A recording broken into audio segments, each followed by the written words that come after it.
BooBaes.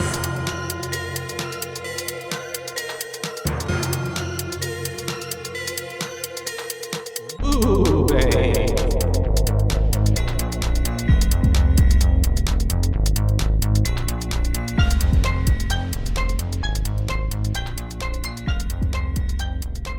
Okay, Heidi, hello. Heidi ho. Hell-o. Hell-o. Right? Hell House. Mm. LLC. LLC. You got to put the LLC on it. Is what your BooBaes, that's us. Are going to be covering tonight. Yep. Joshua and Caitlin. that's right. Ooh, I liked that. That's us. That and flowed. we are covering, yes, as we just said, Hell House LLC. 2015. 2015. Documentary style, found footage type of film. Mm-hmm. Slash, paranormal. Yes. Definitely. I would throw that in there as well. Definitely paranormal as well. At the heart of it. I am about to sneeze. So, all right. Talking about that LLC, yeah. A slightly more well-received film. Than the one we covered last time. Yes, a 6.4 out of 10 on IMDb, a 75% on Rotten Tomato. Originally, it was like an 83 or something when it first came out. Yeah. And then 84% of Google users like this movie. So I can see that. I saw it had like a 4-point-something stars on wherever I watched it. I don't even know. Amazon? I'm not even sure. I watched it on Amazon Prime. Yeah, apparently, that's where I watched it. Yes. I think at least the second one is a Shudder exclusive, possibly. And also, I guess there's different versions. I hope we watch the same version. There's like an unedited one and then like a... Oh, I just watched whatever the fuck was on Amazon Prime. Pretty sure it was the regular one. Cool. But what did you watch? No. Also, well, the thing is too, for our viewers, if some people want to watch and maybe don't want to pay for anything, I found it on YouTube, literally on Popcorn Flicks, and the whole movie is on here. Oh wow! Like it has some ads in there, but literally the whole movie. Nice. Yeah. Okay. Well, that's a great place I was able to go back that. today and like go over because I watched it on only Tuesday. I watched it yesterday, but like earlier in the day, and so today I was able to go back and be like, oh yeah, this part and that part and that part and this part.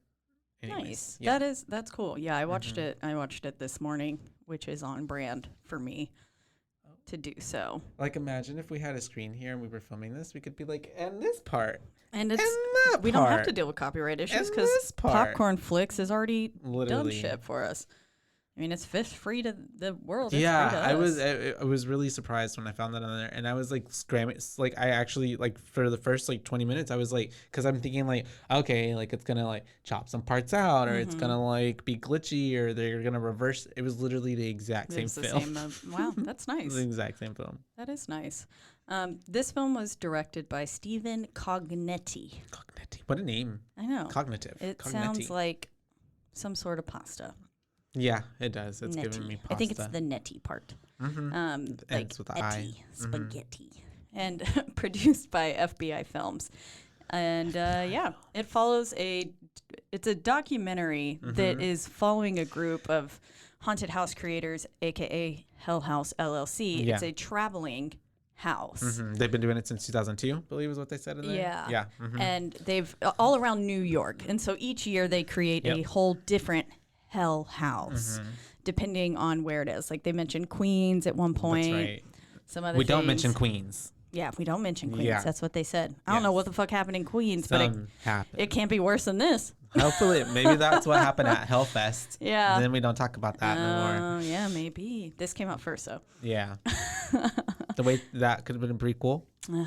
But there is actually sequels to this, yes. Which I believe are on, like I said, I think it's a Shudder exclusive.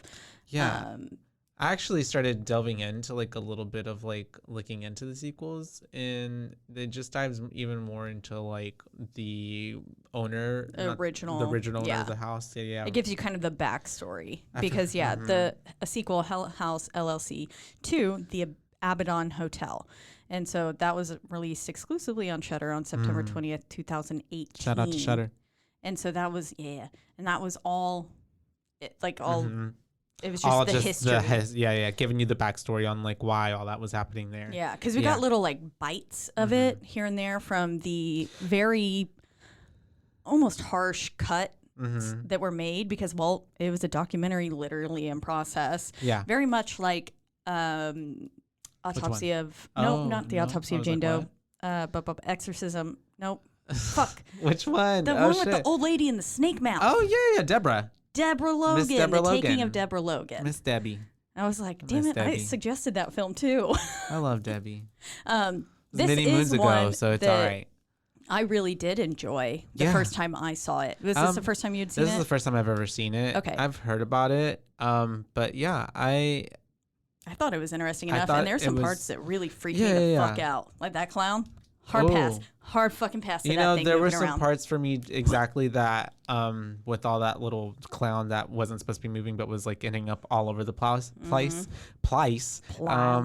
plaza. And no, that was that was pretty scary. There was the one part that really got me too, where I mean, I guess we'll get to it, but like with Paul, I mean, poor Paul. Paul's Paul had all disappearance. these his disappearance. That one actually had And me then like even hiding the behind first my ti- pillow. And even the first time, whenever we first get the interaction with him at night there, and you see like it's red, and you see and he's the like just person walked he's in. sleepwalking, and that was like really creepy. That was that scared me. I don't like when you Because- can't see the face. yeah, Makes yeah. it scarier. But the face even- that they had on that girl at his disappearance was, that was pretty scary creepy. because And- it was realistic. And it also had me even finding myself like last night, like, Mm-hmm. and even when I was outside, like looking over my shoulder, like, cause Yeah, I purposefully did not turn it on last night. I was on the Uh-huh. phone with Andrew until I basically passed out. But like, I was like, yeah. I don't want to No, watch I wouldn't this at wanna- I nighttime. mean- of course, I still woke up at 6 a.m. and so And it's dark watched it. and watched it. but that's different because yeah. daylight comes, you go about your day. You know, it's not like it's into the night. Yeah, Exactly. I watched it like I Good said. thing we're talking earlier about today, this yesterday, but to go to today sleep was- later. Yeah. I might not be sleeping. We'll see. Oh, yeah, you got a big day. Yeah, so let's see. I guess we'll get into the movie. Because it starts with them opening up with It gets right into yeah, it. basically talking about how it's a documentary and something happened on Yeah, it says what you're about to see is basically based on true events covering the 2009 haunted house incident in Abaddon, New York. And then hence the name of the Abaddon Hotel. It's named after the town. Yes. So it's a little bit upstate New York, I believe. It's 40 minutes away. I remember him saying that. Oh, yes. Yeah, Alex. 40 minutes into the city. It was not actually filmed in New York. It was filmed in like Where was it?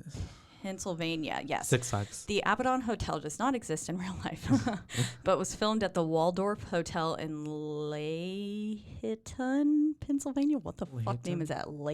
Is it just a very weird form of Layton? Why they put the I there? I don't like that. I think someone misspelled that. Okay. Yeah, It because that's is got to be IMDb. Layton. Layton, Pennsylvania. Legahiton. Lehigaton. Otherwise, that's what it is. And I don't think that's... Pennsylvania, run by Angie Moyer, who served as the film set designer. There are a lot of things in the house that I was like, oh, that's cute. And then I was like, I think I got one of those over there. That totally, all the spooky spook. Yeah, that was the other reason. It was like, Accoutrements. I literally collect clowns. And of course, none of them are that menacing, but I did and also just life get size. a new That's doll life size. That's life size. That's different. Yeah, that's true. This doll I got, it was from one of my employees. It was from her like grandparents' house. She literally drove it up to Waco in a trash bag because she was like, I can't with have this. Dolls that I need to give you. Oh yeah, give them to me. I'll give them a home. And I don't know why I didn't think about it. It was really amazing though, because like this doll sat in the bag for a little bit because I just couldn't. I was so busy. Anyways, I unbox it. It's literally the same doll as Annabelle. In anticipation. But she's like more complete. And look at but the then eyes. Also, yes. That's my favorite part. She like literally looks worse, but then also looks. Look at the mouth. She has all of her she has all of her limbs, unlike Annabelle. And then she's clothed. That is so cute. Annabelle's though, like actually. little Annabelle's just freaky as knees fuck. And I'm her sorry, cheeks Caitlin. are more well. Yes, I know. She's when creepy. when I put her up, Andrew goes, "We have to have two of those looking at us now," and I was like, Well, at least Annabelle's eyes, I'll give it to her, are normal looking. This new girl. Yeah. I literally sat down. Andrew must have thought I was so One crazy of her eyes are literally rolled up. in her head, yeah, and the other one just is white. I sat down in front of Annabelle and I said, "Hi, if this upsets you, let me know. But I think, would you be okay sharing your chair?" Is what I asked her. And so I was like, gonna put her here. If something like if you don't like it, just let me know. But not in a menacing way. yes, I was like, nice. but I think she could be a really good friend to you. She's very similar to you, so just be nice. Just put some coffee grounds in front of her and she'll spell it out. Fuck you. I hate this bitch. Literally. No, but so far so good. They've been sharing a chair now for a few days, and they can both look at me. Cute. So that's fun. No, I have a couple dolls, but someone gave them to me. But yet, like, they're all haunted. Well, no, I just feel like it was a friend, and she's cool, but like I meant like like someone gives you something, you kind of feel like, well, I can't give that away, but like honestly I feel like they would serve you better. Do you know what I mean? Kind of situation. I mean, because they're in the back of my they're in the back of my closet. Like, cause they're creepy. I will give them a good home. Yes, that was like, they need to be in a home where they can be like with their friends. Yeah, literally, what other person would somebody send this picture to and they respond, yes, oh my God, because she sent me the picture and I was like, she was like, would you be interested? And I was like, yes. Immediately I see you. And then, that. okay, so the way she was in the bag, she was in a trash bag. When I opened it, her head was like twisted up to the opening, and I was like, oh, fuck. Oh, my God. I literally was like, I would have screamed. Andrew was like, what? And I was like, just come look at this view. Come look at this view. Wait. But like, do you have a name to her? Have you? Or are you just letting her pick a name? Yeah, I don't know. She's going to tell you her name. Yeah, like Beatrice She's gonna come whisper it to your I've ear. had another doll tell me her name in a dream. Y'all, I'm weird. Okay, anyways, the Abaddon Hotel Hotel. I could furnish the Abaddon Hotel. Yes, you could. Slash and my house could your house. easily become a haunted house if it was bigger. It could be. Depending on the bright lighting and with the proper strobes and all of us in there strobe warning people. To this movie as well. Oh, very important. Yes. Even worse than this is Hellfest. Like 2.0. There was a lot of strobes. On steroids. There's a lot. Yeah, because I mean, I give it to them. You going into it, I mean, it's a haunted house. Yeah. So, but yes, just be forewarned if you have photosensitivity that it could trigger you, because there's a lot of strobes, especially during one middle scene. Yes. Because that's all it's really focusing on. Like, because in the strobe, something's moving, and you're having to really pay attention. So yeah. Yes, and it's the fact that it is a found footage film, I feel like makes the quality of the strobe more realistic. Yeah, because it's like right in your face, and it's not saturated by anything else. Yeah, no effect. It's not just like softened by any sort of anything. It's just like, this is a motherfucking light strobe in the camera in your eyeballs. Yeah, but so basically, we're going off. We kind of see these two people trying to get into this house, but we haven't really established like who they are, what's going on. But obviously, you can already tell from the get go. It's like these are like the documentary people. Yeah. And then give me very Deborah Logan at the beginning when they're like around the house. Looking in. Yeah, it did give me those vibes a lot. And then so then it kind of flashes to witness accounts saying they have no clue what happened. That one girl is not a good actress. You want me to tell you what happened? I don't know what happened. I was like, okay. I laughed so hard at that delivery. Like, maybe is she a good actress though? Just trying to be a bad actress. Oh my God, it was so bad. Yeah, that makes sense. Maybe. If somebody was asking me I don't think I would. She was like smiling. Oh shit! Tornado watch means one's touchdown. No. Tornado warning means something is actually touchdown. Tornado watch means that it could touchdown. Okay. I always get them confused. And so when it tells me, I'm like, I don't know what the fuck that means. And we're right in the area where the last one hit about 60 odd years ago. Yeah, biggin'. A biggin'. But yes. I guess we're safe here, to be honest. I know, this feels safe. Yeah. We're pretty surrounded. All right. Anyways. If y'all hear like loud roaring in the background, you guys. I can hear the rain. Yeah, that's what I was hearing through these. That's why I was like, what is that? They say it sounds like a train when it's coming. Y'all, we are in a soundproof room. We have headphones on and we can still hear the rain outside. Yeah. That's insane. Anyways, October 8th, 2009 is when Hell House opened its doors in Abaddon, New York. Yep.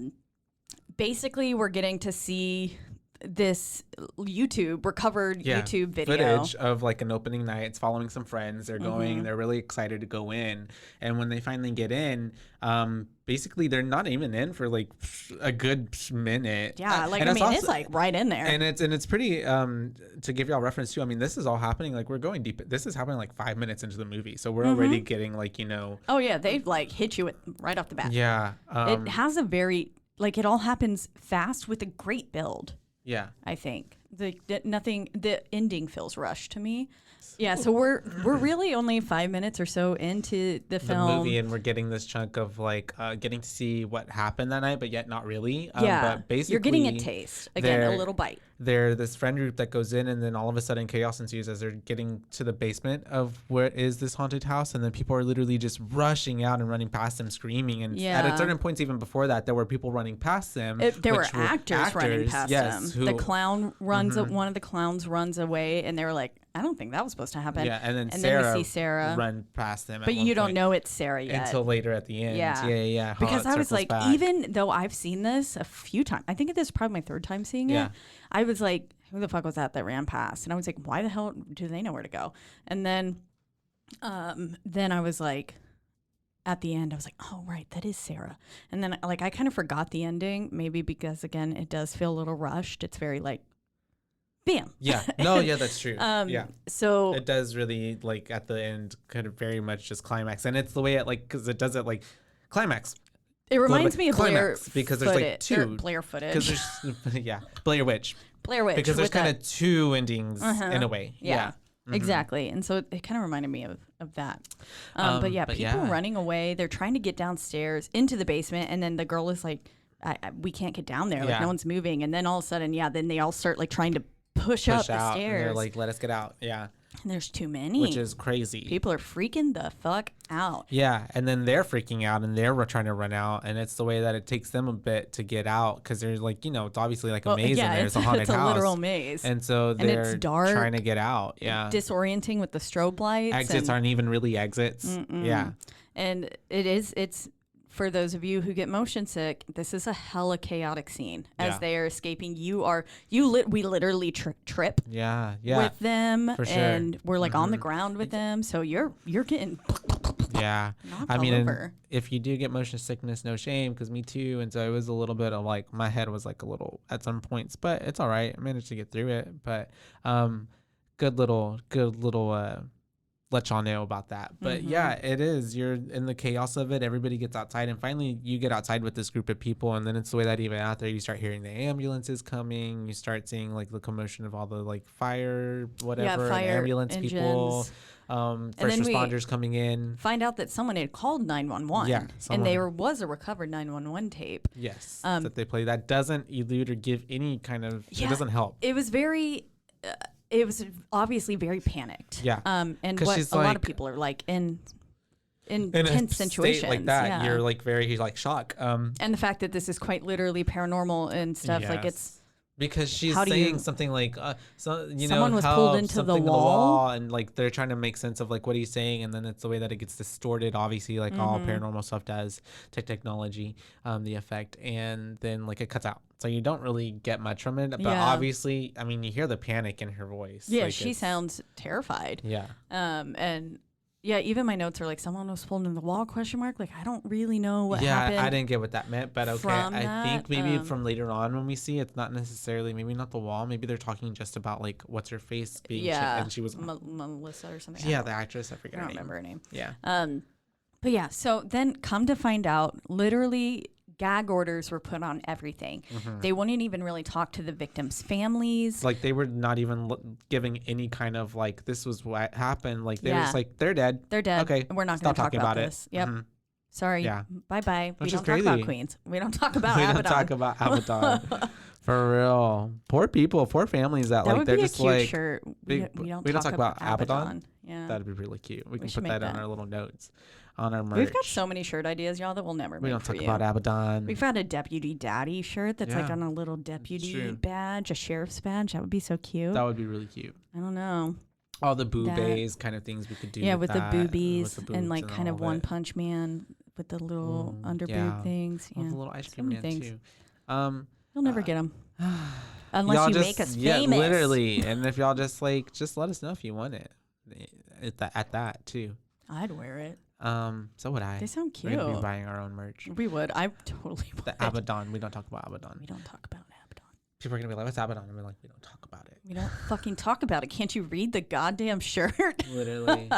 And so yeah, we have all that footage happening. The people are all freaked out. We had the 911 call, and then what? What are we doing? Find that it kind of cuts back to where they're interviewing like I believe it's 3 people. One is the girl who is who we could see from the YouTube tour goers video. Oh yeah. That's who she is. It took me a hot second to like put it together. Chick, yeah, she looks different, does she not? She looks remarkably different. A lot different. So I was like, I'm pretty sure this is the same girl, but I'm also not. Yeah, but it was her playing the same character. Yeah. If it's not, yes. She just had a lot more makeup on or something. Maybe. Or, I don't know. It's been 5 years. It's the way that it did throw me for a little bit because I was like, wait, is that the same girl? But it is. It is. And yeah, I guess maybe they're playing to age. Like maybe they dressed her up more maternally because she did look a little bit more mommy. Yeah, on whenever she was coming back for that interview. Yeah.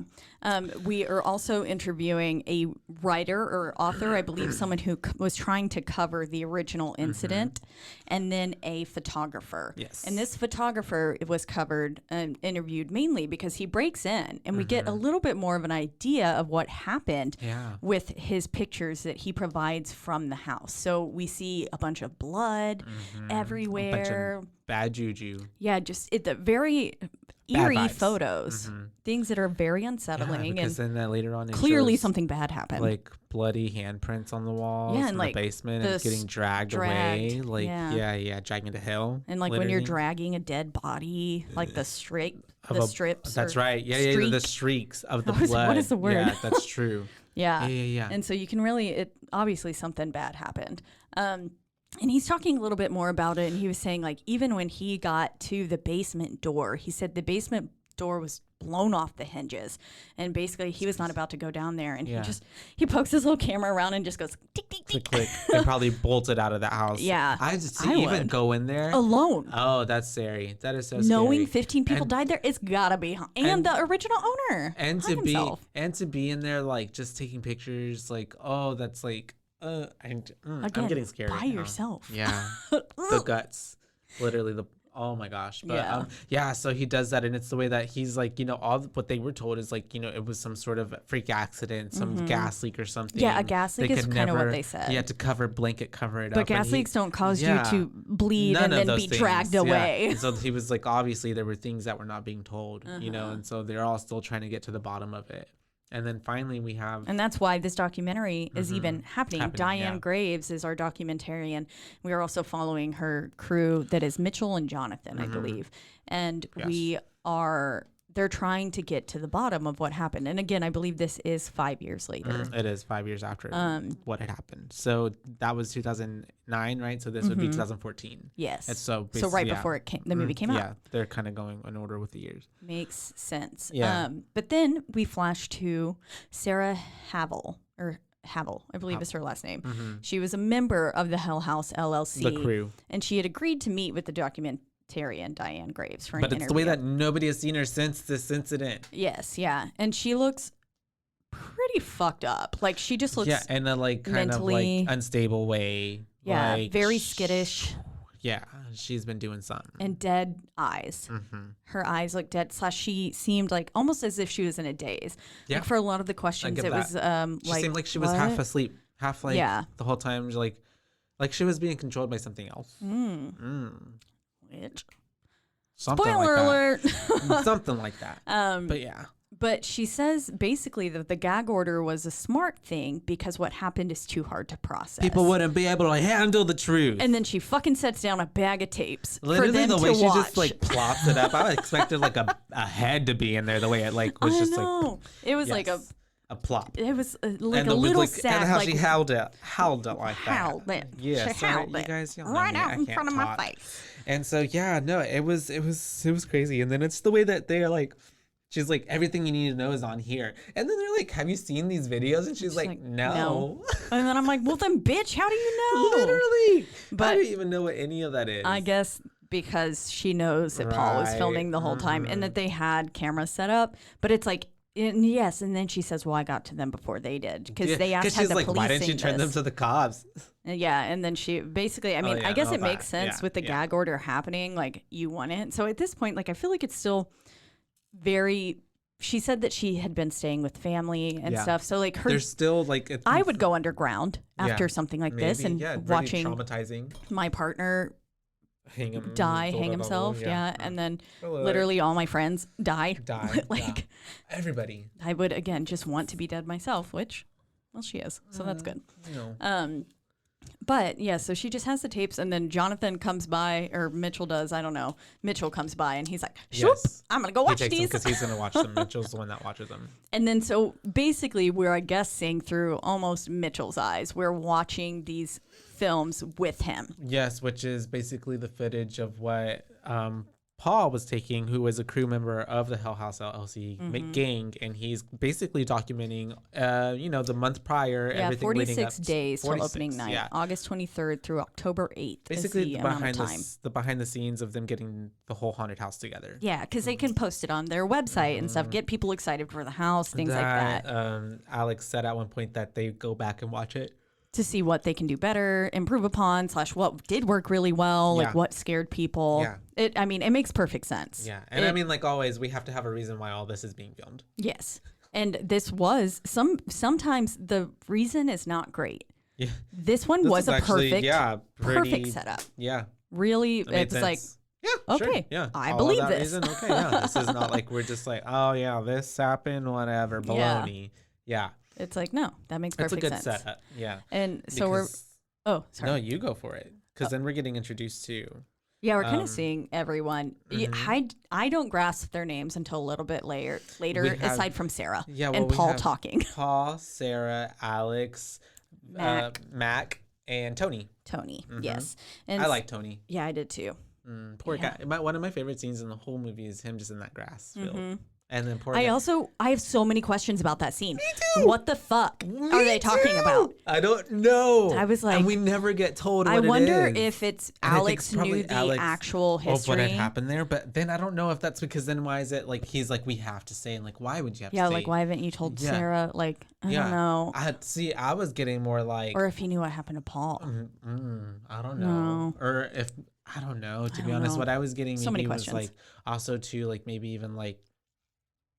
Because it is like Paul's company, but yet they all work for him. Like he like basically like put all of their investment into this. Basically, so they can't leave. Bankrupt them. Basically, they have to make all their money back, or else they're screwed. That makes sense. That's what I was thinking. That would make perfect sense. Yeah. I'm gonna go with that. Yeah, because that's what the vibes I got from it. Yeah, they did seem very desperate in the moment. Especially Alex. Alex was all about like, we need this to work. We need the money. We need this to like, what do you know? And that's why I'm like, he was. And he was desperate. Very ready to let Tony go. He was like, bye, okay, leave. He was ready regardless of anybody. He was like, this is gonna happen whether or not. Yeah. But also I think probably all of these people have such a strong bond that I imagine they've been working together for years. His like Tony reacting in such a way, I imagine has probably never reacted quite as strongly as this because this was a very intense situation.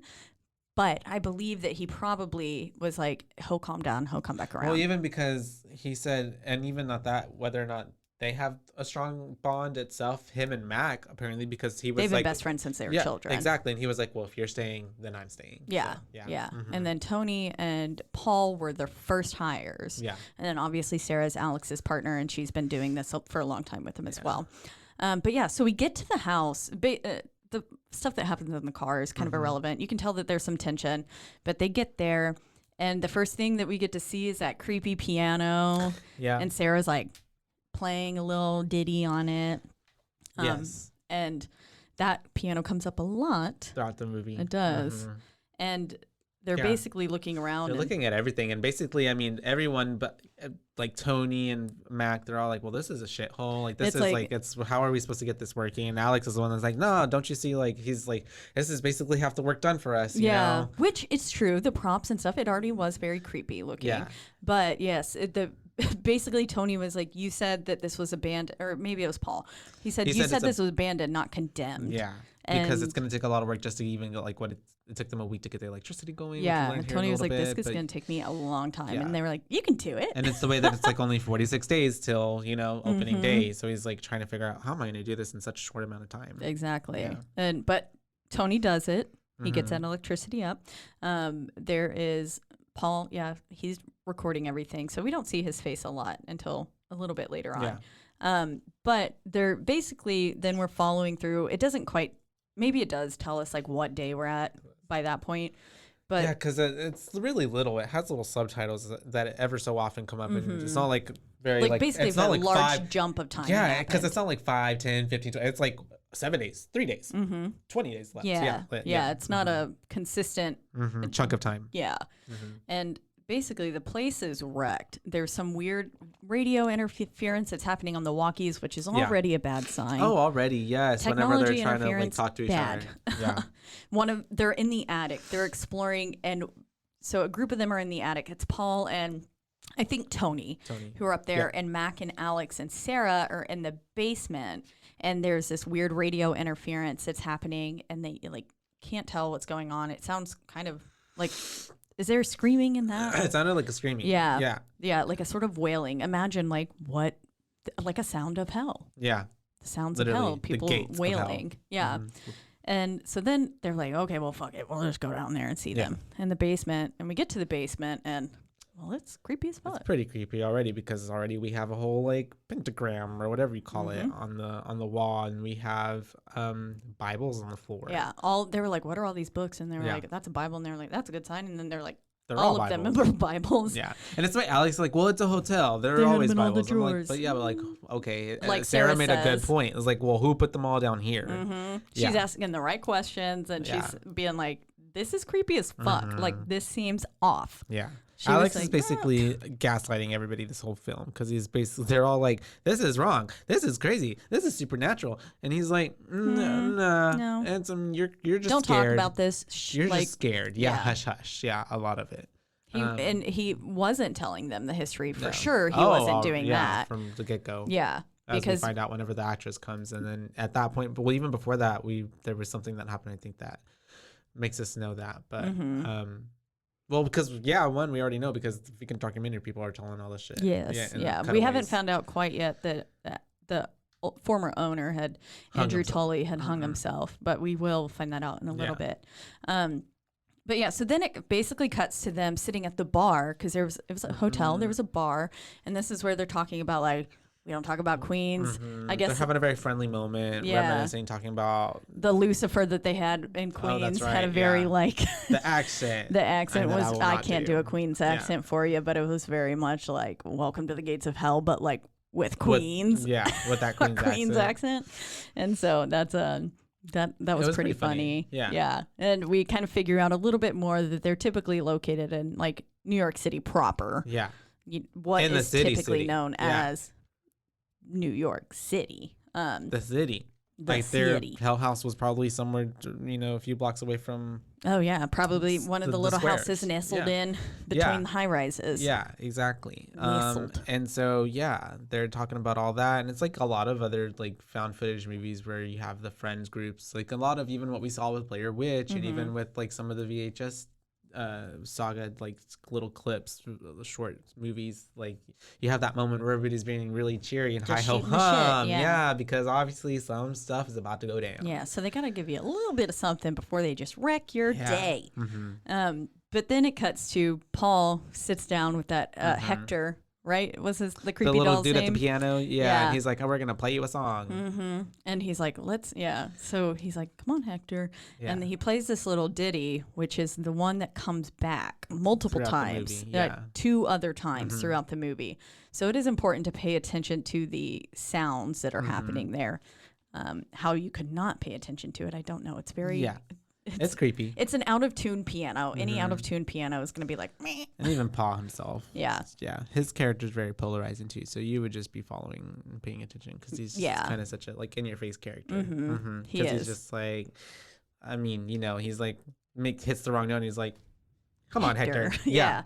He's he's a funny guy. Yeah. And you want to laugh at him. He's also a little bit A little of a pig. pervy. A little pervy at sometimes. There was sometimes where I was like, Paul, you got to Crossing the line a little bit. Speaking of which, the next scene is him laying down in bed. And the scene that you had mentioned earlier, but he's basically talking about how like Alex isn't gonna share Sarah. Oh, Sarah, yeah. He was like, I was thinking this is gonna be more of a what do you call it? A sex something. I don't know. Yeah. Like he was gonna be getting some. But now it's basically just all these guys and one girl. Yeah. And so he was like, I'm hoping that some of the other actresses Are will at be least hot. bangable. Yeah. Yeah.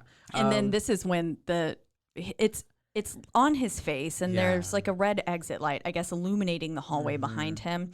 And he's laying like on his stomach on the bed, recording himself. So you can, and the mattress is on the floor. And I'm assuming he's one of those. Very temporary. And it's an old camcorder, I'm assuming. So it's the way he's got it facing towards him. So he's not even, he doesn't even have it flipped to where he's watching himself. So he can't see what's happening. He can't see what's happening behind him. So he's talking for a good while as we see this shadow figure. So creepy. With massive hair. Yeah, like a tangled massive nest shoulders. Of hair. Like just like a brood of a person just coming in. Walk it looks like in. Hagrid. Like Hagrid's shadow. Yeah. Is literally like there. And I'm like, bro, do you not see this? I don't know why. I think talking. It's because of the girl that comes in later that I thought it was just a massive tall chick. And then I was like, she just wants some too. You were talking about wanting to get boned. And that's she what said, she came for. I'm here. Well, and then you were like, are you sleepwalking? Yeah, because he's like, Sarah. And then he's like, are you sleepwalking? And he's like, okay. Because it just walks back out. And then he's just like, that's fucking weird. And I'm like, yeah, bro. That's it really is fucking weird. weird. Yeah. Because that's not Sarah. Literally. It was so creepy. It creeped me the heck out.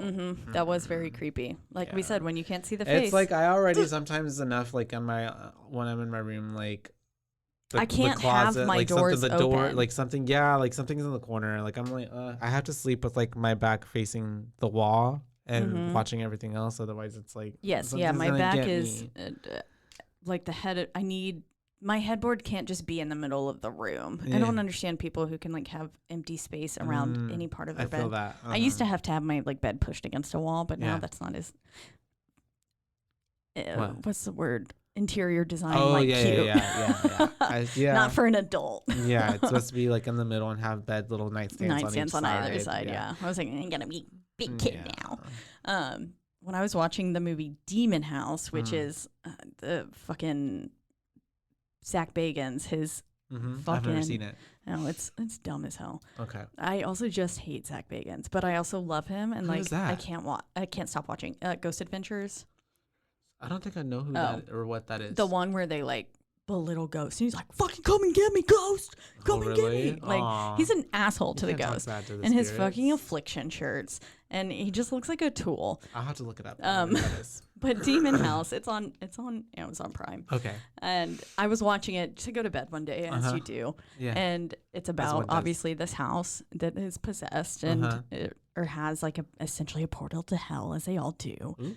And it like going through and following the story and stuff, like he had bought the house and was living there and staying there. Anyways, that night as I was sleeping, I had this dream in which I was like in my bed and it was like I was awake and I just like watched my dream? door slowly open. Oh, that's creepy. And it was like closed.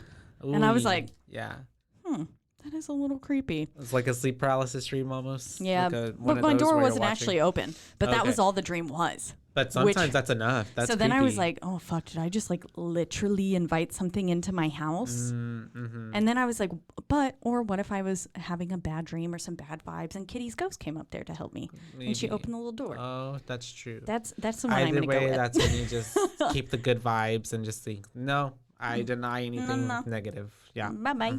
Deny all the bad juju. You would think that my room is probably the safest place because there's no dolls in there. Maybe it's not. I like to sleep with my dolls. They give me company. Yeah, they fight off the bad spirits. They scare all the bad spirits and they go upstairs. Annabelle's like, because there's no dolls upstairs. Not, bitch. This lady gave me my own chair. Now she's making me share it, but I still like this bitch because it looks like me. Literally. I'm gonna steal her clothes and probably her arms. Oh, we'll fuck. Find out. Oh, God. If they she start woke up with transferring the other bodies and souls. I would die. Anyways, Yeah. Any where were we? He wakes up Oh, and yeah. he's filming. He's going up the stairs. We see he's being a fucking creep. Pervy because he's recording Miss Sarah on her undies, and he knows that he shouldn't be doing it because he's being all eerie, creepy about it, Like, and then kind of finally peering goes through in. the door. Yeah. Yeah, and so then of course she's like, "Oh my god," and then covers herself, and then Alex is like, "What are you doing in here?" And he's obviously wanting to look at Sarah, but he tells him that he has to tell them that the actors arrived, which is two of the actresses and the other dude, Joey, have gotten there. Exactly. And so we kind of get to see them a little bit, and he's again being a creep. The way that girl looks up on at the girl, him, and it's the way she looked at him that first time, and then I'm like, this bitch is gonna look back up at it one more time, that long gaze, and then she does it again, and I'm like, I knew it. I already knew it. I fucking called I it. knew it. Anyways, yeah. So we're meeting them. But then it cuts to the back again to the author guy that we're interviewing, and he says a first responder actually no, it might have been the photographer. A first responder ended up breaking the gag order and kind of speaking about the incident. And he says that as soon as he got in there, the first thing he saw was that one of the staff members had cut their throat or had their throat slit. And then he said it looked like a self-inflicted wound. That part. And so it's just a little tidbit that they give you again. And then just it cuts. Showing that something went horribly wrong. Yeah, that this was not obviously a gas leak. And at that point, we don't know who it is either that they're talking about. So at this point, we could think any of these people that they're talking about. Could be that person. And then it does cut back to Joey. They're talking about, they said one of the staff members did survive. And it was Joey, who was the main big clown guy who's down there to protect the damsel in distress. The girl who is literally chained to the wall, which is very unfortunate for her when all the shit happens literally just right there. Bait. Yeah. And Joey fucking dips. He's like, bye. Yeah, literally. I would too, Joey. Yeah. But he survives, and he had the key to unlock her too, which is why she freaked out so much. Yeah. Is because if anything went wrong, he could unlock her, and he didn't. He just literally bolted and left her. And so he survived, but 9 days later he was found dead in his bedroom, and he had hanged himself. Yeah. And so that was very sad. And so essentially, that's crazy. We think no survivors except for Sarah, who we are currently speaking to. Which is still super weird. Yeah, exactly. And then so they go on, and I believe this is where. I believe this is still an interview thing. They're telling us a little bit about the owner of the Abaddon, Andrew Tully. Oh, yeah, because they're like, we have to take it back to the beginning, the owner, Andrew Tully, because then they found out that he, we then find out he had hung himself, right? Yeah. In the dining room area. Because things had not, basically, no. So things kept happening to the guests of the hotel, and so much to the point. And you got so much negative reviews. Yeah, I jumped. I'm sorry. Yes, because we found that out when he's talking to the girl. No, at this point, something had happened to this lady and her young daughter, and they went missing. I wrote it down. So an 11-year-old girl and her mother disappeared in the hotel, and because of that, business died after that, and he hanged himself in the dining room because. Well, everything went wrong. Mouth, it went bad, even though he had cleared himself of what had happened. Because of course, since he's the owner, he was able to provide that they had signed out or checked out. Yes, he provided information that they had, and then. But he's evil. Apparently, Abaddon is the name of a demon that guards the gates to hell as well. So wait, is the city named after the hotel then? No. The city was named. So it's first. Okay. He built the hotel. I believe. I thought he bought into said it or something. He named it that because he was super into the satanic cult, but maybe he just bought it because he moved to that city because of its name, because it matched that name that he liked, and because of that, and then named the hotel that. Yes, I see. Yes, and so he was apparently into all the demon shit, and I didn't. He was trying to open up the gates of hell. Yeah, basically, and obviously some things went wrong. At one point in the middle of this, I just put Paul is a piece of shit. LOL. God. It must have been when he was like harassing the girl, female actress. Oh yeah, because they're there talking, and it's the way that she kind of slightly mentions like, oh, you heard what happened to the missing guest or whatever, and then Paul's like, what? And then Alex is like, no, nothing happened. Those are all rumors. It's just stories. Shuts them down. Yeah. And that's how we figure out basically that they have zero clue about what happened in this hotel previously. Yeah. And even the guy, the author, talks about, I think right before that, how like, I don't think any of these people like had done any research about like what had happened before they took this over. Exactly. Yeah. They just went into it blindly. Yeah. But then, so then they go down there, and this is where we get to meet the clowns. And that one clown, our main clown. Yeah.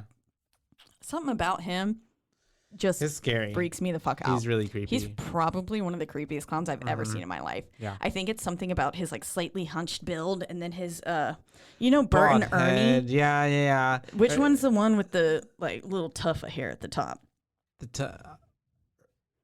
I don't the short one with the longer nose, but Ernie. the tall. No, Bert. Bert. That's Bert. Okay, yeah, he kind of has that short one. head shape. Yeah, you know. See, I was getting more Unsettling. like a mix of or what's the dude from the Addams Family, but like scary. Oh, the uncle. Okay, yeah. Fester, but like just like creepy. Very creepy. Very creepy. And bloodied. Bloodied up. It's not even bloodied. It's like a tar, like a black. It's like a blackish blood goo coming from the eyes and the mouth / the smile. It's just very unsettling. Yeah, I don't like it one bit. And the way that especially at this point, hell, nah. Yeah, and at this point, it's very like we have to know at this point because they make it very abundant and clear that this thing cannot move its head. Yes. It cannot turn its head. It will a lot of amount of times throughout this whole movie. Its goddamn head. It will, but it's not supposed to. Because it's telling us that, and it's not supposed dummy. to move. It's a dummy, and it's not like motion or anything. Like it shouldn't be moving. It's very much like if you had a mannequin whose head was just solely connected to the shoulders, no little crease to move its head at all, no little neck connector thing. If you just had one solid bloop, there's no ability to turn its head. Two of them were supposed to be props, and then the middle one is the costume for someone to wear and sit there, aka Joey, to sit there and be like, and protect the girl. Rah! Yeah, and jump out at people. And scare them, and then right before they walk out. Make sure no one's gonna like fucking grope the girl. Anyways, So scary ass clown. Yes, and so basically, they. Oh, what? Oh. Your notes are probably better than mine. Okay, so Paul heard a strange noise, and they're all awake to investigate. Yeah. And then, so basically, they're going around. But then my next note is, oh, what the fuck? No, to his eye being pulled halfway out, which is when Joey has Joey, that trick. yeah, because he shows them what's happening, what his little party trick is. He can push his eye out. Yeah. I think maybe I went back to correct a note, and then maybe that one got in the middle. But yeah, so basically, Paul heard a strange noise, and they're all awake, and they're like, well, obviously we heard something. Yeah. And I think someone said it sounded like screaming coming from downstairs. And I think they tell Alex or something to like stay with Sarah, and then Mac, is it Mac and I think it's just or Tony. Tony and Paul. No. I don't remember at this point because there's multiple times that they go downstairs. Yes, actually. So at this point, yes. All of them. Alex and Sarah had gone into the city. That's this is right. in the daytime. Oh, yeah. So, Alex and her went to the city, and that's whenever... So I think it had legitimately just cut from nighttime. And I remember, too, because Mac's reading that book, and I'm like, why are you just reading a book there of all times? I know. And, like, Hector's sitting there at the piano. Yeah. And it's like, that's kind of a creepy thing. And then he was just like, so Tony's the only other one here, right? And he was like, yeah, he must be... they thought he was in the basement. In the basement. Yes. And he's not, because then Paul is walking through. He's like looking at everything. He's like, oh, that's scary, making funny little comments about the things. And then he finally goes and he's looking towards the basement, and he turns, and there's the little freaking clown there, just propped up. The big clown. Not even propped up. He was just standing there, and he's like, "Oh my god!" Like he gets a little jump scare, and then he's like, "Good one," and he's like, "What are you looking at?" Because he thinks clown's it's Tony. looking. Yeah, he thinks it's Tony, like wearing the whole thing like wearing the mask and everything. And he looks downstairs, and then as he looks back up at him, its freaking head is turned and it's looking at him directly, and he's like freaked out, and he's like, fuck, good one. And he tries to laugh it off. He's like, okay, when you're ready to work, you know, call me back and we'll get to work, you know. And then he walks back, and then he sees freaking Tony with Mac. And I think, I don't think he calmly walked. I'm pretty sure he was like, fuck, no, fuck. Yeah, and like he was already ran a little bit. And then once he heard Tony, he started sprinting. Yeah. And was like, what the fuck, Tony? You were just over there. Yeah. How are you in here now? Like, lost his mind. And then he runs back, and obviously, not there anymore. I'll put Paul rightfully freaking the fuck out. And that's when he's like kind of accusing Tony and Mac of like, you know, trying to play a prank on him, but they're like, we don't even know what you're talking about. And to the point where they go and review the tapes. They have to go look at the footage with everybody. Even Alex and Sarah are back, and he shows them, and it's the way they're like, oh, once they see that it actually turned its head, they're like, what the fuck is that? Like, what's happening there? But then it's they're like, they think Paul is playing a trick on them. Yeah. That he has edited this footage, or like he set it all up. Yeah, because then at one point they accused Mac of helping him, or someone of Mac of helping him. I think it would have been Tony. Because I think Tony and him were closer. That's right. And so, but yeah, because they were kind of the guys the new hires, the ones that came after. Yeah, and they're kind of the construction guys. Like they help put in all the cameras and all. They're like the behind the scenes dudes. But yeah, very fucking creepy. Then it cuts to them hanging up the Hell House sign, which we got a little glimpse of at the beginning on the ground. It was like covered by some leaves and stuff. They refurbished it. Yeah.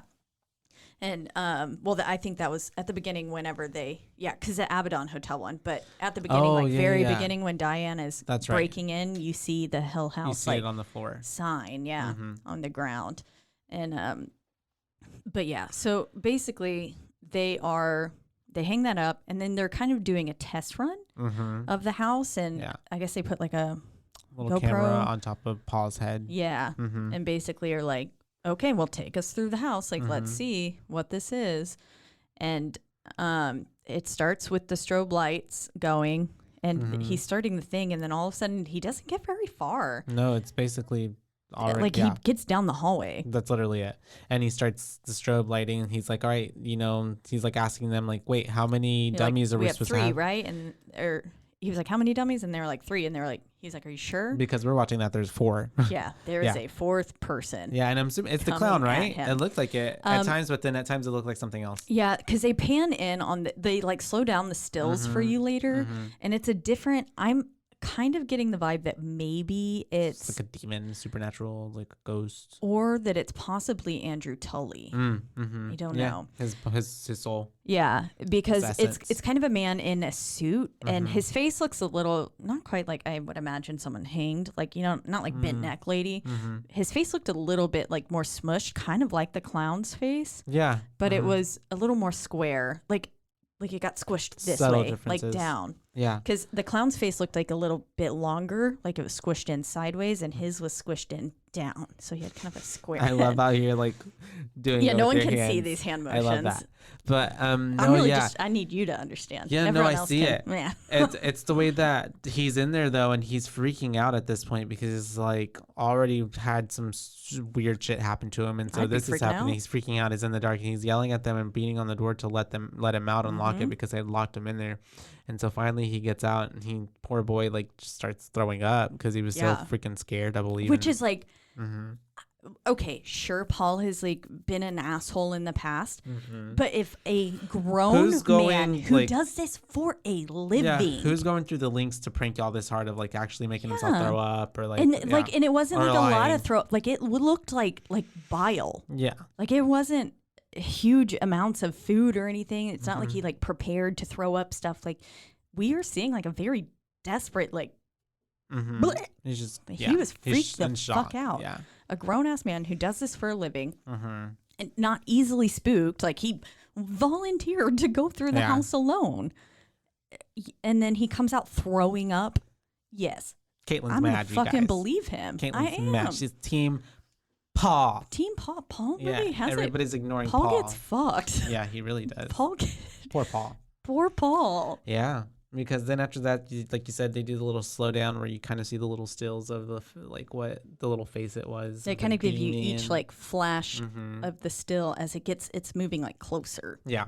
And then it's kind of disappearing from some too, though. Mm-hmm. So like you'll get one of the bright flashes and it's there. And then it's not there, and then it's there, closer, and then it's not there, and a and little each bit. time it gets closer to you. Mm-hmm. Yeah. So it's just creepy. It's really creepy. And Paul is basically like, nah, something else is happening in this house. He's really not having it at this point. And Alex was just like, no. He doesn't care. Yeah. And Yeah. everyone, as I think one of the interviewees Yeah. says, was so loyal to Alex. I think that's what the author was talking about. Yeah, none of them wanted to leave because, like they said, they'd been doing it for a while. And I think that's when it explains, like, that him and Mac were longtime friends. And, yeah. Yeah, exactly. They'd been together for a while. Like, I mean, this was their group. Yeah.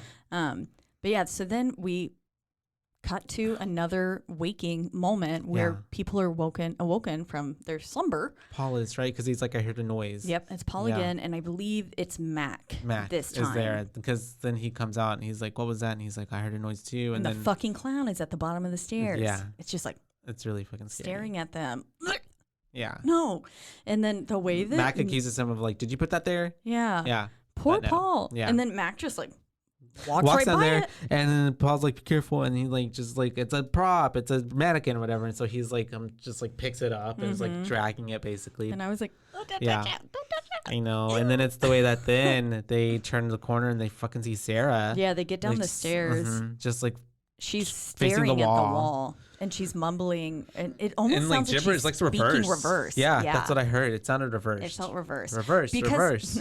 At this point, we had already seen her like weirdly staring at a statue. That's right. Yeah, because they were filming some commercial. A commercial, yeah. They didn't want to give away the haunt, so they were outside on one of the benches, and She's it's having like this moment. It's a religious statue of sorts. It looks like a mother, like Magdalene, Mother like a little Mary, angel, something like kind that. of thing. And yeah, they're doing all that outside, and then they're kind of look at her, and then you can tell just she's like in this staring at moment. it, yeah. And I mean, they call her name, and she's like, oh, hey, yeah. But you can tell she was like in a trance. There was Yeah. something going on. She doesn't even really Something's like. affecting She her. just looks at Like them, she didn't kind of even smiles, notice, and walks off. She didn't realize she was there. Yeah. Basically. Yeah, and then so when she wakes up, she's freaking out, Yeah. as anyone She's would. like crying and like freaking out, and then Mac's trying to comfort. yeah, and then they literally turn back around to where they had left the clown, and it's not there fucking anymore. Clown has moved again. Yeah, and they're definitely freaking out at this point. So they start running. Yeah. Because they're like, oh my Everyone's God. freaking out. Yeah, they run through, they get through like what, all the way to the kitchen area or something like that? I think it's somewhere where something. grandfather clock was, That's because right. then it chimes. Yeah, it chimes, and then they're looking in the dining room area, and they're all freaking out at this point. And then they turn around and they see the clown again. It's blocking their way Yeah.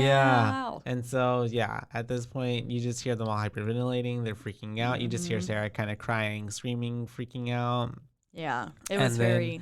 Yeah, and unsettling. then it cuts to the morning again, right? Yeah, Yeah. But yeah, this house is creepy AF, and it's Yeah. very clear that Paul is not as excitable as he was previously. Oh, no.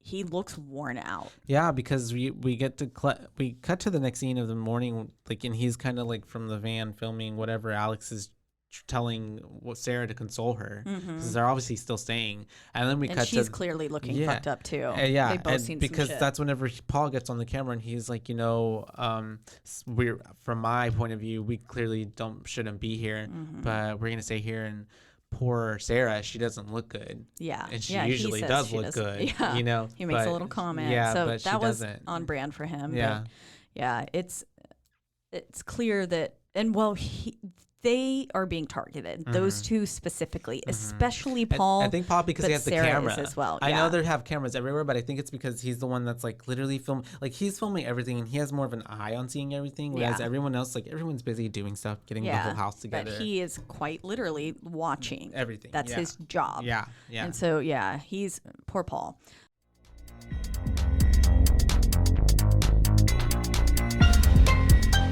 And now, a word from our sponsors.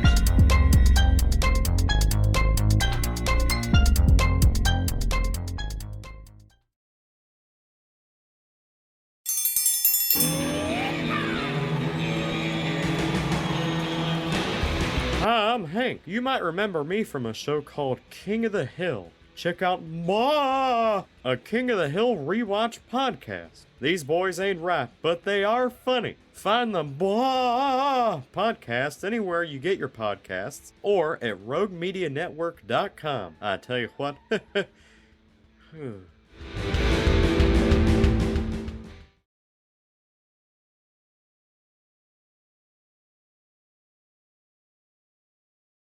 So basically now though it cuts to Paul. This is it. Oh my God, the scene. Yes, so it wakes to it because poor Paul, and it's the way that he just because wakes up. he had signed off on the one right before. He was like, all right, his little catchphrase. He's like, sweet sleep or something like that. Sleep tight, sleep well, tight, sleep sweet. I don't he know. says something, and then it's the way that like it cuts to him waking up again, and I'm like, oh no, he did not get a sweet sleep. Poor guy. Because there is some creepy ass girl sitting against his wall, sitting like legs there, straight literally, out, just like a doll. like a doll, sitting on the floor. Yeah, and he's kind of like he hadn't noticed doesn't her notice it quite yet. and then he's like, oh, And then he sees finally her he and does. he goes, oh fuck, drops the camera with and him into then the bed You see him getting under the covers. We're basically hiding under the covers with him. with her, and so we were seeing her, but as he sees her, her head turns towards him too, and then like he's basically It's like so we're creepy. hiding, and then he looks again, and she's like getting up, or you can see her getting up. Oop.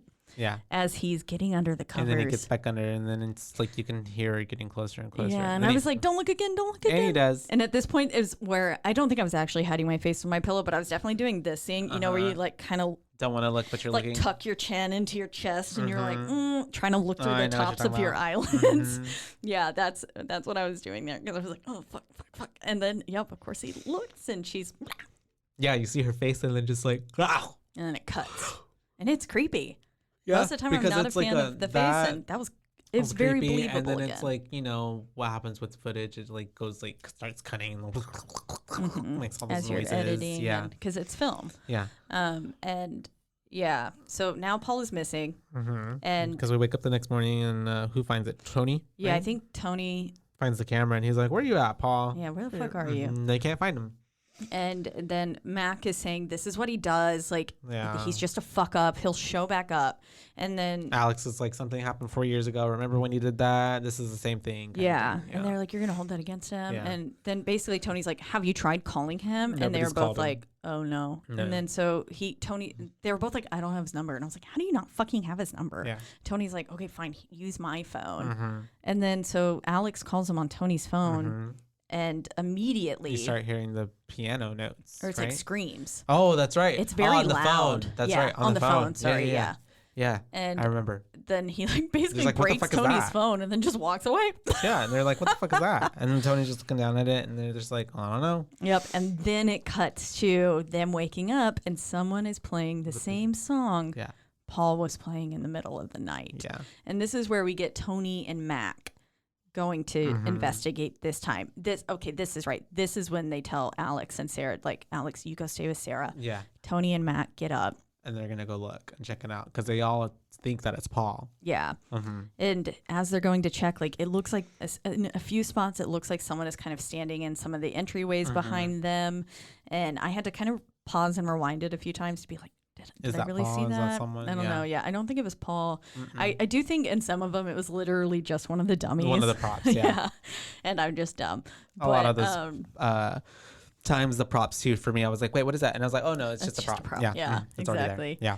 And You're not alone. the thing is playing like kind of the whole time, but as soon as they get to the room, the piano stops. Yeah.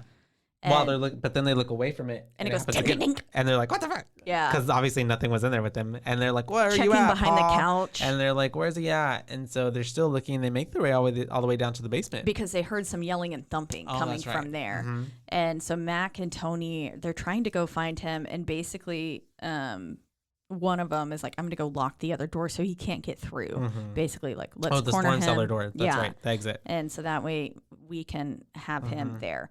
And Mac at one point goes, I might just fucking die on these steps. And I was like, bitch, yeah, you fucking might. Probably later. Yep. But they go into the basement and they're going to lock the storm door and stuff like that. And they're basically checking everything. Yeah. And it's that Tony then sees right whenever they're getting into whatever the storm cooler of sort. Something. It kind of like looked a pantry. I don't know what it was down there. It looked like it had those like big doors for like a store cooler. You know, like at a restaurant. Mm-hmm. The big like a walk-in. Yeah, a walk-in. That's the word. And so they were but right before, well, it's because Mac is in there trying to find whatever, and then Tony's out there and he notices that the freaking clowns, whatever, their heads, all three of them are like turned and looking directly right at them. him. So then he jumps in there and he's like telling them like their heads are turned. They're like, Mac's like, that doesn't make any sense. Do you believe in ghosts or whatever? And he goes, well, I don't. Yeah. And it's like, okay, well, fuck you, Mac. Yeah. And so they walk back out there, and Tony's reluctant, but he finally goes back out there, and it's the way that their heads are turned the other way. And so then he's even more like, fuck, like this is makes it look like maybe his mind's just playing tricks on him and stuff. And it's like, no, like it fucking happened. Like review the camera. And then it happened. Yeah, because then they go back upstairs and is it they down there that they find him? Paul is sitting against the wall. That's right. And he's looking found him. creepy as He fuck. Is very creepy. He's non-responsive. Which, as we've seen from Paul the entire movie, that's not Paul. He's very vocal. Paul talks. He's not a placent character. Yeah. He's very much like. Yeah, like, he is what. Remember when we watched Cloverfield, that character the funny behind guy, the camera, also the camera who guy, could not stop talking. Mm-hmm. Yeah, the whole entire time. Yeah, who also dies. Parallels. And so they finally also find happened him. in New they're York. they're trying to like wake him up, but he won't or not wake up, but like trying to get him to respond, but he won't. And so then we cut to the next day. Yeah, already and after that they're like, well, Paul's back. Like Tony's saying like something is fucked up. Yeah. And they're like, Paul's just being a dick. And Tony's like, he hasn't said a single word since he showed back because up. this is when Tony is like, I quit. Yeah, he's trying to he's saying we need to shut this down because some shit is going down. It's only it's not okay. A day before. Mm-hmm. Yeah. It's the day before. Alex is basically like writing off everything he says.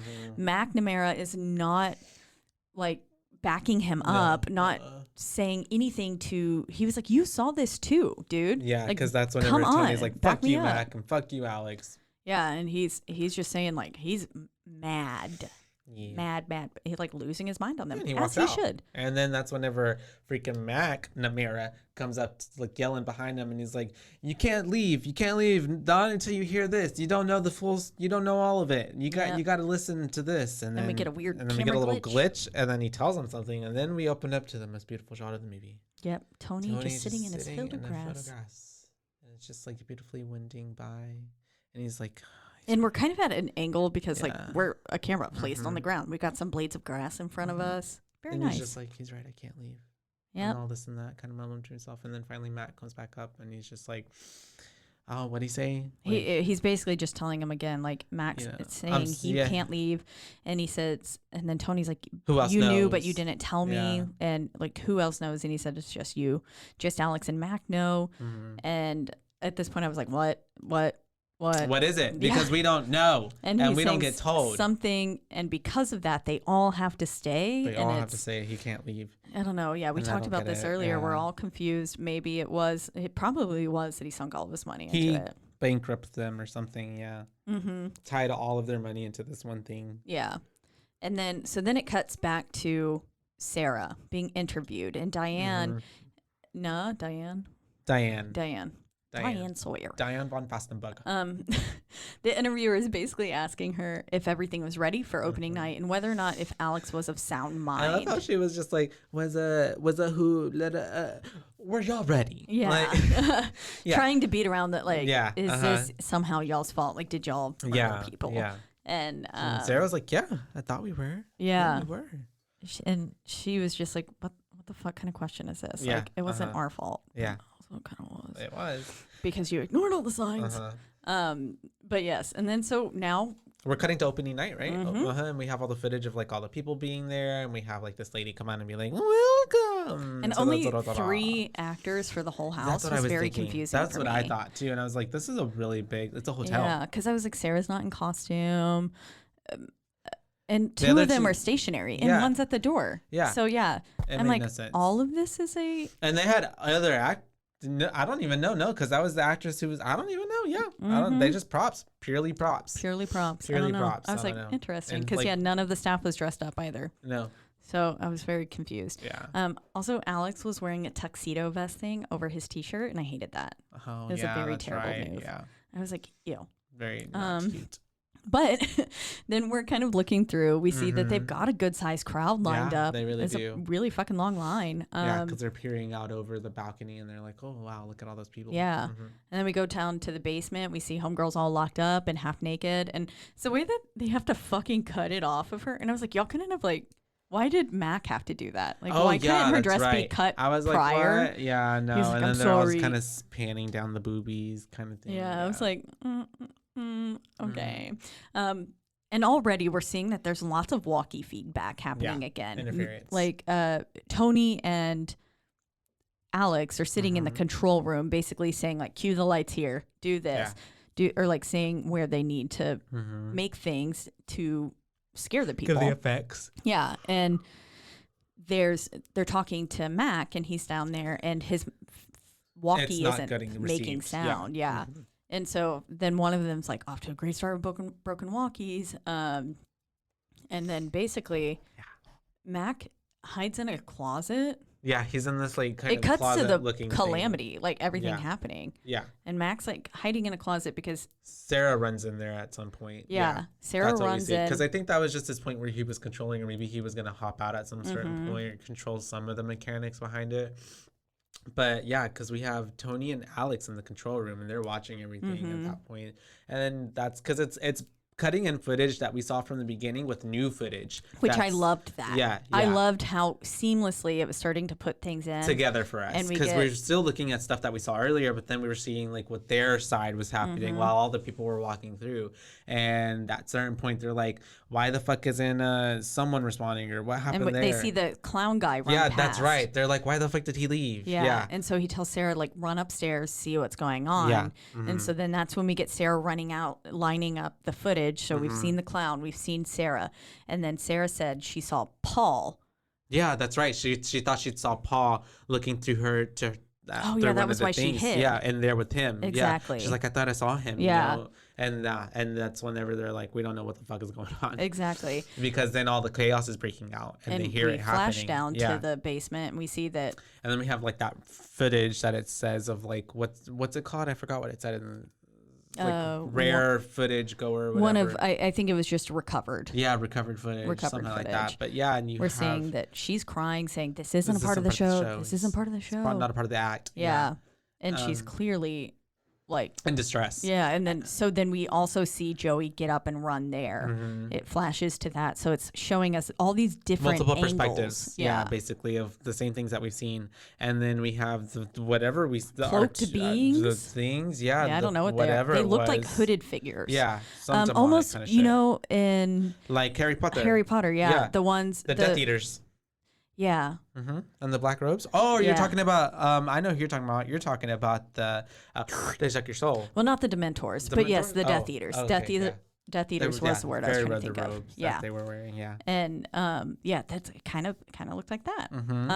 Yeah, and then basically we have everybody yelling and screaming and freaking out downstairs in the basement because something's happening. And then it's like cutting, and we have this thing getting closer and closer to the people. Finally, we get like a little face attacking the camera, and then we just see a body hanging on the chains. It looked like it like ripped her body apart. I don't know if you noticed that. No, I didn't. Yeah, it's very fast. It's literally like a second of a frame. Oh wow. Yeah. I'll have to go back and look because I want to see that. I'll find it for you probably on the YouTube one. After this, we get Mac basically leading people out, trying to get people out, and then at one point the door slams shut and he's locked in, and then so he's trying to find another way and go through another door. And then we get that creepy girl there again. Oh, okay. This must be where I saw that because Melissa's still chained up. And now Tony is locked in the fucking basement. And he's just down there. Poor Tony. He's fucked. Yeah. I don't know how that happened or what. But then Mac and Sarah, sorry, my phone autocorrected. They run up to the attic and find Alex in the beginning of he had hanged himself. Yeah, they found him and he was hanging himself. He wasn't and they're quite freaking dead out. yet because he was still struggling. They're like trying to get him down. They're like, hold on, which has got to be so your childhood best friend and your lover, like finding you dying. It's literally horrific. Horrific, yes. Yeah. But then it's the all way- these hooded figures come in and attack. Literally, same thing. Death Eaters come and attack them. They push you, and that's when you have like the camera falling to the ground. You see that he is now dead. Mm-hmm. His arms are limp by his side. And I'm assuming Mac was killed in that instance as well. Yeah, I would assume guess, so too. 'cause he goes down at some point And the camera's throughout down all the with him. chaos. That's the still of it. Oh. Yeah. Cool. Oh, wait. Who's this person standing naked in the corner, though? Right. I don't know, because that's where the body was chained. So maybe her soul is now a part of the. Oh, the house. Yeah. It looks like a weird, like, it almost looks like E.T. Yeah, I see. Oh, the body that's hanging. Yeah, I see what you mean there. Oh, that's crazy. Oh, can you screenshot that? Yeah. That'd be fun. Mm-hmm. But yes, so then it cuts back to after that camera breaks there, Sarah asked to take a break. Mm-hmm. And she said that she's feeling she just needs a little bit of a rest. And they were like, you can sleep here. Like, you know, they're interviewing her in another hotel. And she was like, it's okay. I've already got a room. And she says, just whenever you're ready again, like, I'm going to go rest for a while. Whenever you're ready, come find me. I'll be in 2C. room 2C.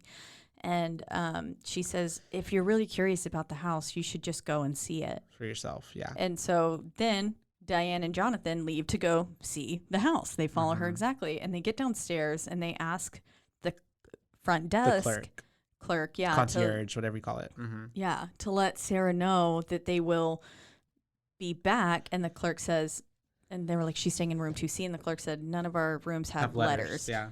And then they say, okay, well, then let Sarah Havel know that we'll be back. And they're like, we don't have a Sarah Havel staying with us, which I'm also pretty sure they're Spooky. not allowed to tell. Yeah, but- any of that information. Yeah.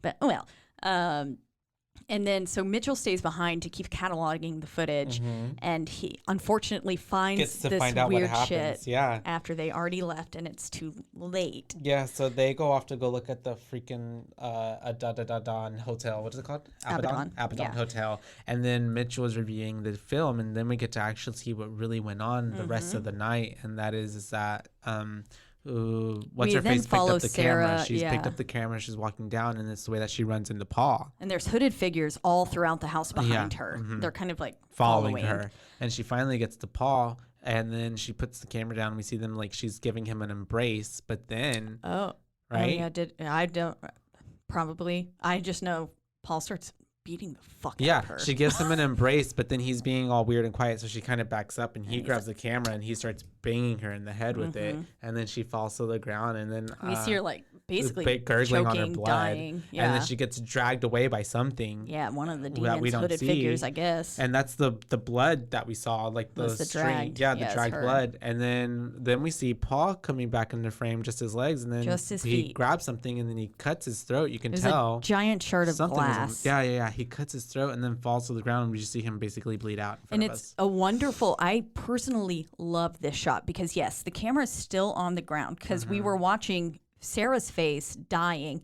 Yeah, like as if she it's was the way right that in front of she's, us. like, or She's laying on the vertical, right? floor. And then he comes like this, so it's like kind of beautifully. Like, Yeah. So Yeah. she's horizontal and then he's vertical, and we're just seeing his feet, and we see him bend down, pick up the glass, and then you have to infer a little bit, and you Yeah. have to remember back to the beginning when they say, "Oh, as soon as we They entered the found the house, body. because she was almost to the front door, that they found a self-inflicted yeah, like neck cut, and so then you're like, oh fuck, that's what he's about to do, and then he does, and you don't actually see him do it, but then you see his body slump down, and then you can see a little bit of his neck, but it's I thought it was just very well done that it wasn't like in your face gore. yeah. I liked that because was that wouldn't be tasteful. super believable. A tasteful suicide. Yes. But yeah. And so basically Mitchell's like, yo, what the fuck, I gotta tell them right now that we've been interviewing a dead bitch. Yeah. Because she's fucking dead. I just watch her die. And basically Diane's like, oh, it's just Mitchell. I'll call him later. Yeah. And she should have answered that phone. Literally, because She then they get in there, should've. they're looking at everything. It's the way they're like, it's funny because she's kind of looking like, and that's the spot from that part, and that's the part from that footage. She's and clearly that's like has studied yeah. this tremendously in great depth. And then they finally get up to the rooms, and that's when they see room 2C, and she's like, oh my God. And I loved the way that as we were going through with Diane and seeing each of these all the things, same key moments that we saw throughout the film. Yeah, so like when it flashed on the piano, we got to see Paul like happily playing with Hector. It was almost like paying tribute to each of the members. There was a scene, I think, with Sarah smiling, and when we passed the bar, we saw that first night where they were having drinks around the bar, talking about, we don't talk about queens, all that stuff. And then yes, that's when she ignores Mitchell's phone call. They get upstairs, and lo and behold, what is the room that her and Alex were staying in? 2C. And her room is in the Abaddon fucking Hotel. Yeah. It's not in that other hotel. And when they open the door, she's being creepy as fuck, just staring out the window. Yeah. And like then she always does. And then it's the way turns her that little face. turns around, and then there's a hooded cloak person in there. Yeah, and her face is like gashed open, as it was when she got murdered. Yeah. I put, her face is cut open and they're stuck in her room. Oh, God. Well, because then we have everybody getting murdered by her or whoever the demons are. And now Diane and that dude, not Mitchell, what's the other? Jacob? Jonathan are now a part of the Abaddon They're Hotel in the house forever. as well. Yeah, the hooded figures come to help. Basically, they just kind of flash in. They're like, boop. They what's it? Apparated. Is that the word? Like an apparition. Apparated. Isn't that what it's called in Harry Potter? You disapparate when you leave, and when you come disappear. through. Disapparate is when you like disappear. They're basically there. They help beat the shit out of them, and then basically we just get the camera falling to the floor, and then very much like the ending of Blair Witch. And all of that happened like basically when they enter the room. That's less than a minute. Oh yeah. Like so that ending was very like so fast. boom, boom, boom, and then it ends. Done. And it's like camera cuts to black. Okay. And then we just get credits. We get a creepy piano bit. We get the same creepy piano bit that Paul was playing earlier, and a pic of the OG crew with the text saying that no one knows what happened to this day. But yeah, the ending never will. Felt a little tad rushed, but I still liked the whole bulk of the film enough to not be too bothered by that. You know. Overall, I thought the premise of it was really good. A lot better than Hellfest, I'll tell you that. But yeah, I like the concept. I would give it probably like I'll give it 3 boos. 3 boos? I'll give it 3 boos. Yeah. And any other reasons other than what you just said? Well, the only like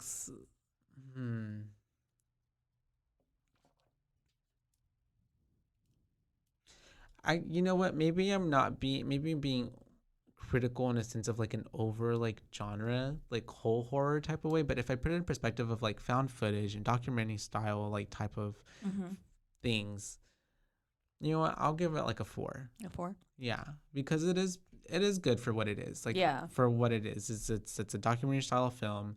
You get a little horror, you get a little paranormal in it. It's it's.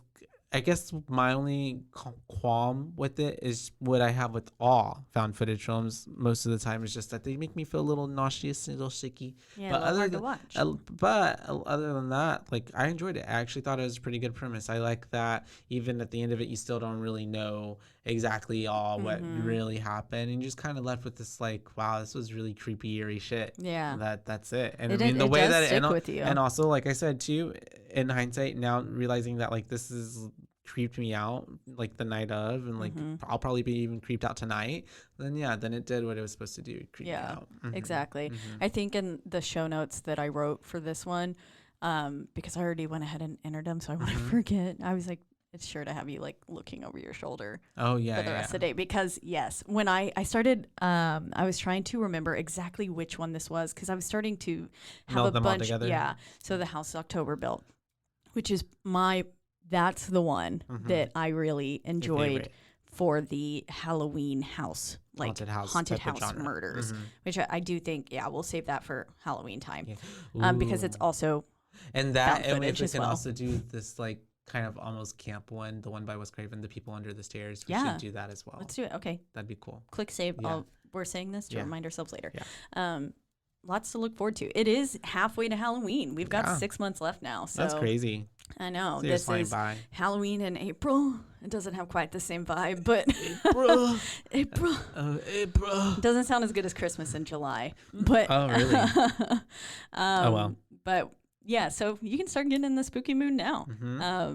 But And how many boos would you give this, Miss Caitlin? I think I would probably, I was inclined in my head to give it a 3.5, but then now like talking about it, I know. and then you saying 4, I was like, you know and what? even me You're going fucking back right. today and looking at it, I was like, 4. oh, this is pretty good. Like, This is a film that legitimately, the first time I watched it, it creeped me out. And it's paced. when I watched it today, creeped me out. It's paced well. It goes by just fast. It does. It's very easy It's only to an watch. hour, 30 minutes. Yes.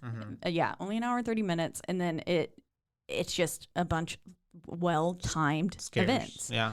That there's no too big of a lull at any point. And yeah, it is that clown face. That was something that like stuck with me. I was like, I can't remember what movie that is, but it creeped me the fuck out.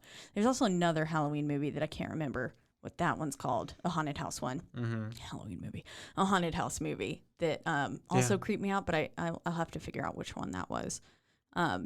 Anyways, yeah, I think I'm gonna give this a 4.2 because it really actually legitimately did scare me, and that is hard to come by. Yeah. Now, there's not a lot of movies that I feel nervous actually turning make on in my you- home because I do watch same. these at home alone in my house filled with dolls and clowns. So A pretty good sized house too. yeah, Lots of areas for things to be looking scary. And Like lots down of- your hallway if you're just in Exactly, your living yes. room, or like up the stairs kind of coming down. I am Ooh, always slightly creepy. worried something could come down those stairs. And then I hear like creaks upstairs all the time and like bumps, like things like falling, or just the doors will randomly The open. floors, because they're Yeah. wood, right? Yeah, they do that. Yeah, if I don't They have breathe. Yeah. So it just the house does breathe. Like it's got a lot of little groans. And so sometimes when I'm sitting there watching these movies alone, I'm like, oh fuck, That's creepy. I'm a little What was scared. that? And this one was one that I was like, yeah, I'm going to make a conscious choice to not watch this at nighttime. And then I'm also going to pause it occasionally and go get some toast when I need a little break and come back. Aw. Yeah, go back to So- the kitchen light. Yeah, exactly. Because I was still watching it in the dark, even though, because I was like, I feel like a little bitch if I turn a light on. It's a scary movie. You gotta have the darkness. Yeah, It adds to the exactly. ambiance. Because then a lot of the times horror films are so like dimly lit in their shots that That's if true. the lights are on, you can't see what's happening. That's very true. You need When the I'm watching lights horror to be movies, I off. have to like turn up the brightness on the TV. Because otherwise it's way too dark. But yeah, so there you have it. A solid 4. Charlotte 4 for the Hell Solid House 4. LLC, you guys. LLC. Yeah, we Fun. made it through. 2015. No tornado.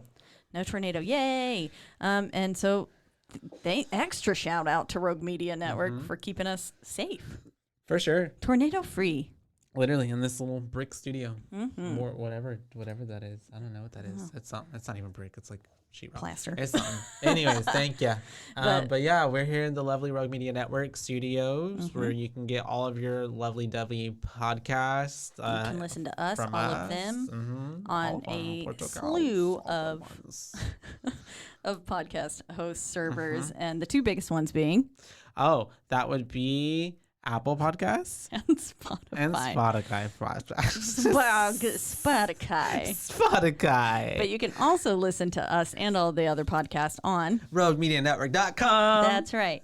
And then if you are listening, don't forget to, Rate, review, subscribe, and like, and share. and yep, All word of of mouth, those. all of those things Yes. are the only way we can ever get ahead. If you want t-shirts like we talked about, Please we let us need know. you Tell to us, 'cause, tell I mean, those people. cost money, and if we're just gonna make them to make them, I mean, we'll still make them. Yeah, but I'm still. not like made of money. But, And like, in the past, I have like fronted big projects like that before, and then didn't no get the return. Mm. And so it's like I've been burned one too many times. Aw, yeah, we'll just be cautious and smart about it. But yeah, if y'all really want sits, just let us know. We'll try to come up with some ideas. Maybe we'll put it on the thingy. Our one social segue damn to that. it. Yeah, our one social media Platform. which is at Instagram.com at I mean, if you're online, it is.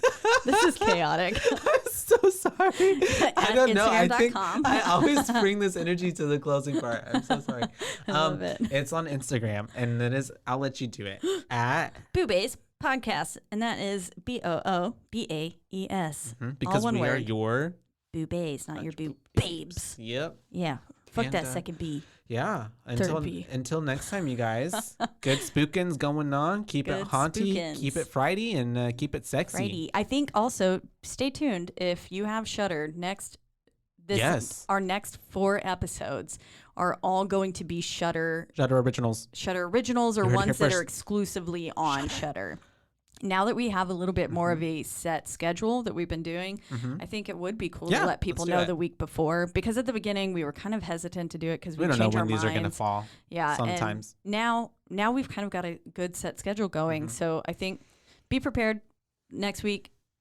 For the next 4 episodes, it's going to be Shudder content, and then we'll let you know what they are, so that way you can maybe prepare by watching it and then listen to the episode with us when it drops. You can watch it Monday night, you can watch it Tuesday morning when I do, or the morning of whenever we record. I love the energy. But yeah, so until then, bye, baes. Bye, baes.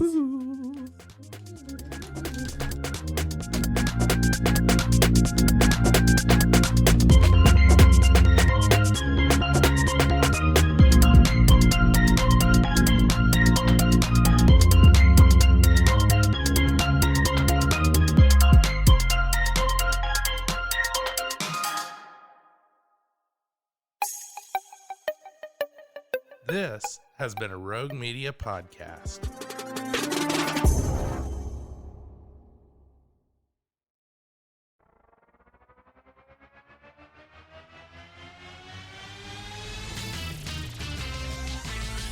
Frozen, Frozen, heroes. Gonna tell you about Frozen, Frozen, heroes.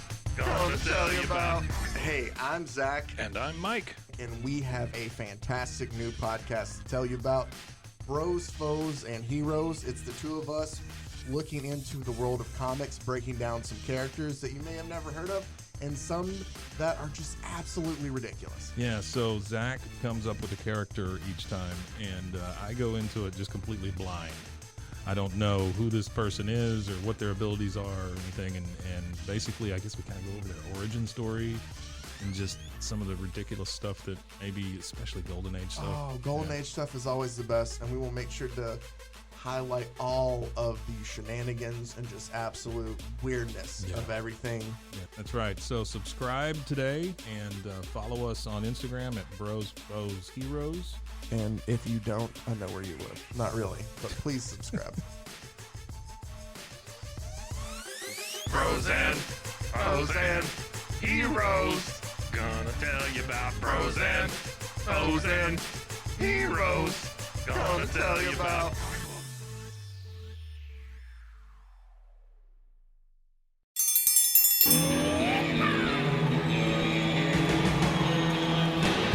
Hi, I'm Hank. You might remember me from a show called King of the Hill. Check out a King of the Hill rewatch podcast. These boys ain't right, but they are funny. Find the podcast anywhere you get your podcasts or at roguemedianetwork.com. I tell you what.